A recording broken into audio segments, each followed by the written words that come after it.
Hey, this is Geno Reynolds from The Real Opinion here at Days of Ed, here with one of my favorite wrestlers of all time, the Hot Rod himself, Rowdy Roddy Piper. Now, Hot Rod, I caught the comedy show last night. Where did the idea for that come up? Yeah, well, there was no idea. Mick Foley was talking about Diamond Dallas Page and cookies, so I ended up cooking them and sitting on them. He hasn't spoken to me all day, but it was fun. The people are nice, and they grew up with you, so they forgive a lot. Now, how do you think Mick Foley did? Oh, I think Mick's great. I think I've never performed with Mick before. Not only maybe one time I might have done a Piper's Pit with him. I'm not sure, but I don't think he was quite used to the difference in intensity, and it might have thrown him off a little bit. You two are definitely two different human beings. We are, because he's Mick Foley, Dude Love, Cactus Jack. I'm just Rod, and he comes from a different way. Him and The Rock and Steve Austin hang out. And me and Hogan and Flair hang out, and there's a big, as I told them last night, and it shows there's a huge generation gap there, and it's interesting when we get on stage because you really see that. Oh yeah, definitely. Yeah. It was a lot of fun though. I enjoyed myself a lot. Oh, good. I had fun too. I'm a big wrestling fan, so for me it was huge, and the stories were great. So Cool. You guys did a great job. Thank you very much. If we could move on to They Live. Yeah. Do you have any fun stories about the filming of that? Fun stories. Ooh, They Live was very difficult. They had me every morning in the sauna for an hour at 4 a.m. And then when I got to the set, I had to put my face in ice for 30 minutes. And that every day for 6 weeks. And so it became a difficult shoot. But it's because they were trying to change me from a wrestler to an actor overnight. And which is cool, because that's what I was trying to do. I guess the funnest part was fighting, because that's where I fall back on when everything else fails. When everything else fails, knock them out when in doubt. And and having Keith David, couldn't have picked a better guy. He's really cool. Is it true that a lot of that fight was somewhat real? Oh yeah, because Keith, he'd throw those Hollywood punches where you cross the line, but on the way back, he'd catch me in the eye, and okay, time. John Carpenter, he's killing me, all right? I said to Keith, from here down, just hit me. And what it did was, it kept the energy up in the fight, because I think we did about 3 sections. We went as far as we could, and then before we had to break it down.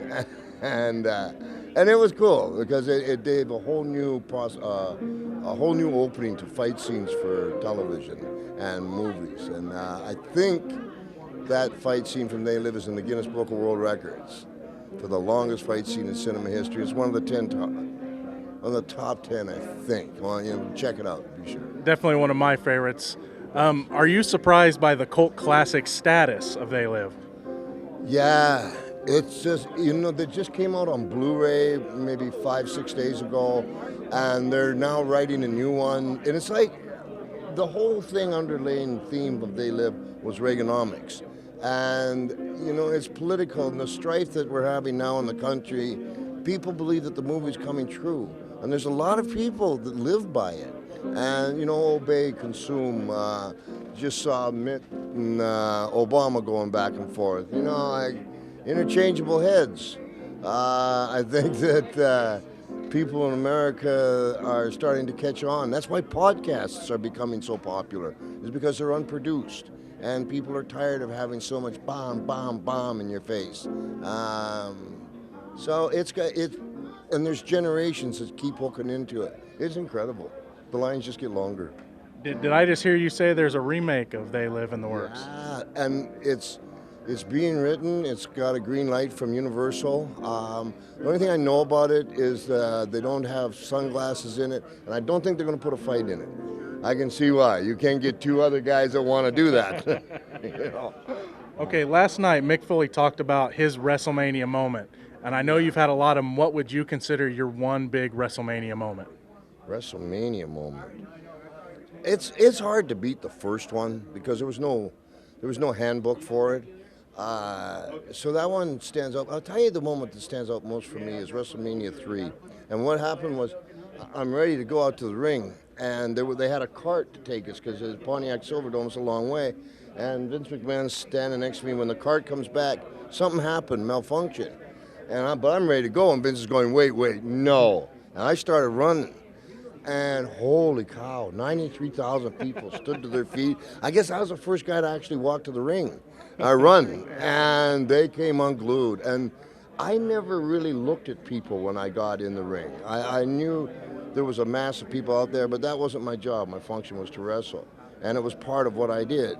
But that day in the ring in Pontiac Silverdome, I got in, and Gorilla Monsoon and Jesse Ventura right at ringside were saying, I can't hear you, because the people were so loud. And they gave me a moment that I'll have for my entire life, and for that I love them.